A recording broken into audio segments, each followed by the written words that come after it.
Hello and welcome to Purchase Broadcast Studios. I'm your host, Gage Mathias. Substance addiction is still an ongoing global issue. Harm reduction is an approach to addiction focused on things like giving out clean needles and smoking kits to lower exposure to disease and infections. An official New York State press release says that from 2023 to 2024, there was a 32% drop in drug overdose deaths in the state. However, instead of being provided support, a lot of people addicted to substances are arrested and incarcerated. People of all ages and of all backgrounds are addicted to substances. We wanted to know what students think we should do about addiction, the opioid epidemic, and if they think harm reduction is a good approach to the issue as a whole. Here's what they thought. Right now, a lot of the response has been criminalization, just putting people in jail. I was involved with harm reduction efforts to get people clean needles, and that was illegal. And the cops knew about it, they let us do it, but it's pretty striking that that's an illegal activity to make sure that people have the supplies that they need to literally just get through the day. There are certain drugs on the market if someone is having an overdose that could be readily available, but they are very expensive. So obviously expanding community health centers, making sure these drugs are readily available to respond when someone is overdosing. I think we need to introduce more safe injection sites, especially in large cities, and destigmatize them, and also put more money into helping with recovery and rehabilitation.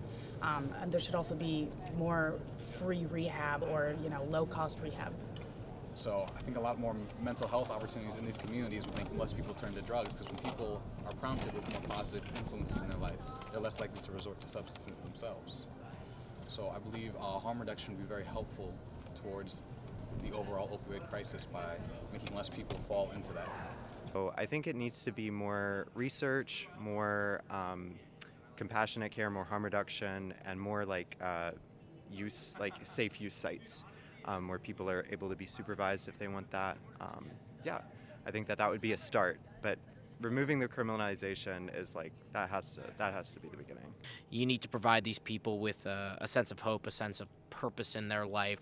Many people, they lost their jobs, they lost their sense of community, people moved out, these entire towns were gutted and hollowed out.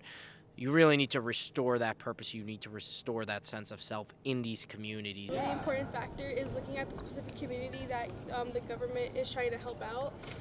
I think that government officials should look into what kind of struggles their community is facing and look at it as more of as individual cases instead of generalizing a lot of the communities as a whole. I think harm reduction is a good way to start helping people, especially because punishing people for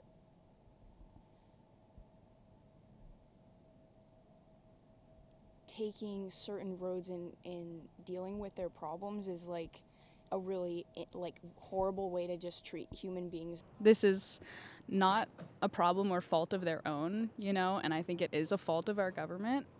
So I think for one, this is something that they had in my hometown. They had Narcan vending machine dispensers, basically, which helped a lot more people than it hurt. Costs, let's say, general healthcare. You want people to be able to afford being in a psych ward, being able to afford to pay for prescription medication.